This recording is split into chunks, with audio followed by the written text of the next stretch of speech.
Powered by the Montana Television Network. This is the 5:30 News on Q2, Montana's news leader. Good evening, everyone. Thanks for joining us tonight. I'm Jeanelle Slade. Russ is on assignment. In the midst of what seems like a never-ending border battle, today, another image of immigrants becoming citizens.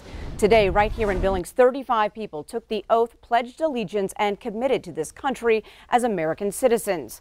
Now, questioning people's patriotism is common today. A recent Gallup poll asked, what's the biggest issue facing the U.S.? And more people said immigration than any other topic. Emotions from different sides run high, but today in the federal courthouse in Billings, a different emotion filled the room. Q2's Jenny Fick was there. Nation, under God, indivisible, with liberty and justice for all. Our heartfelt congratulations to all new citizens. I'm so honored to have the privilege of presiding over this occasion. There was not an empty seat to be found in the courtroom of Thursday's naturalization ceremony. Today is all done. 35 citizen candidates from 15 different countries made it official. I met my husband in Peru. He was a Peace Corps volunteer. I came from Latvia, Eastern Europe. Following the oath of allegiance, voter registration forms and assistance were on hand to make sure new citizens had the ability to utilize one of their new privileges, the right to vote. We're enjoying living here in Montana.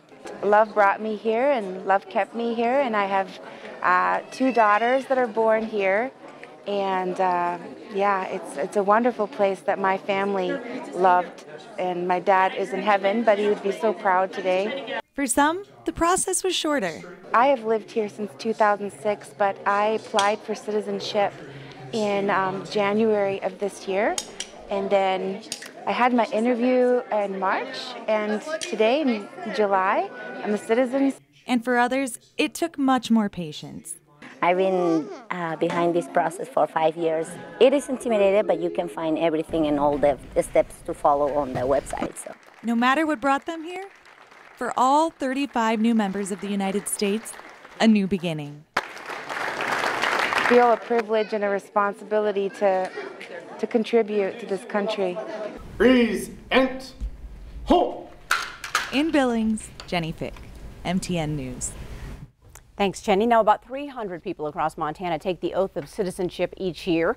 It takes most applicants more than 6 years to complete the process.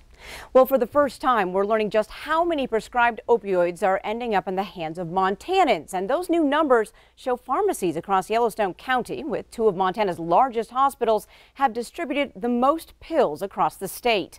Q2's Andrea Lutz spent some time sifting through that data today, and tonight breaks down those numbers. Andrea. Well, that's right. The Drug Administration, Enforcement Administration, tracks the path of every single prescription pill distributed across the United States. And this data, it's over a 6-year span, tracking the shipments of hydros and coxys. It's all the data that we're learning from today. Coming into Montana, we're getting a major piece of the pie, it seems, with more than 245 million opioids coming into our state. That's more than our neighboring states even of Wyoming, Idaho, and North Dakota. And the research could shed some light on Montana's overdose deaths. The Centers for Disease Control say, statistically speaking, Montana hasn't seen an increase in overdose death rates from 2016 to 2017. Still, the Montana Department of Public Health and Human Services reports for every 100 Montanans, there are 83 painkiller prescriptions written annually across the state. So I took a look at how those numbers really stack up for every single county, too. And here's what I found when I looked at our 7 most populated counties. Yellowstone coming in first with 38 million opioid pills moving through pharmacies and into the hands of patients. This is followed by Flathead County with 32 million. Missoula County had 29, Cascade 24. Then came Lewis and Clark County with 15 million, Gallatin County with 13, and followed by Butte-Silver-Bow with 11 million. So here's where things get kind of interesting. The data shows that although Yellowstone County had the most pills per county, it was a pharmacy actually in Kalispell that distributes the highest number of those prescription pills with 4.1 million opioids. That's compared to the Walmart pharmacy in Billings, where there's just 2.9 million pills handed out. All of this data, though, it is compiled for you to check out. You can do so by visiting our website at ktvq.com. Jeanelle. All right, thanks so much, Andrea. In other news tonight, a Billings spa operator admits he brought a woman from Nevada to Billings to provide commercial sex at his business. 61-year-old Scott Petrie pleaded guilty to illegal commercial sex services today in federal court. He was arrested for operating what police call a prostitution ring at his two spas, King Spa and A Spa. Police say Petrie used his debit card to buy a bus ticket for a woman to travel from Las Vegas to Billings to perform sex acts, including intercourse, at the spa in Billings. He faces a maximum of 10 years in prison. We all know big money helps move Montana political races from the kickoff campaign through the final vote. Well, tonight, MTN's Mike Dennison brings us a look at the early money flowing into two of the state's biggest races next year, the U.S. Senate and the open U.S. House seat. In Montana's 2020 U.S. Senate race, incumbent Republican Steve Daines doesn't have a high-profile opponent. But he's still been collecting the campaign cash, about $4 million since he first took office in 2015. More than one-third of that money, almost $1.5 million, has come from political action committees, primarily representing businesses. Yet he's also raised about $2.4 million from individuals, including at least $600,000 from Montanans, or 15% of his total. He likely has more money from smaller Montana donors whose address isn't specified on reporting forms. Donors from New York, Texas, California, and the Washington, D.C. corridor have thrown in a collective $700,000 to Daines' campaign, about 17% of his receipts. The only Democrat in the Senate race with any funding to report so far is Helena Mayor Wilmot Collins, who raised only $91,000 through June 30th. The other Democrat, John Muse of Loma, entered the race last week, and his first finance report isn't due until October.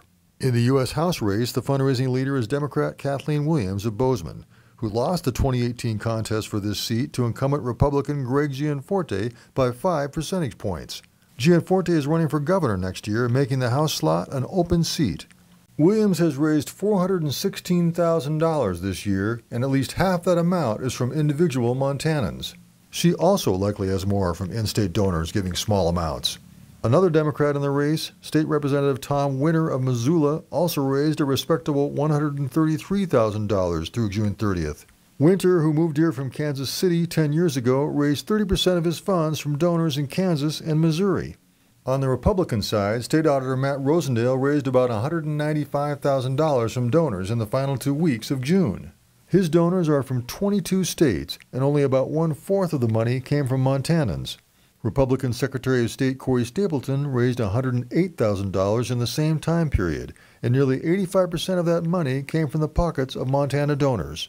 3 other candidates are in this race, but 2 of them, Democrat Matt Raines and Republican Tim Johnson, started this month and, like Muse, don't report their finances until October. Republican Joe Dooling started just before the filing deadline in late June and raised less than $5,000 and was therefore exempt from reporting. Looks like the House race is wide open. But if money is any measure, Daines has a huge head start in the Senate contest. Still, these races are just getting underway with many rivers to cross before Election Day. Reporting from Helena, Mike Dennison, MTN News.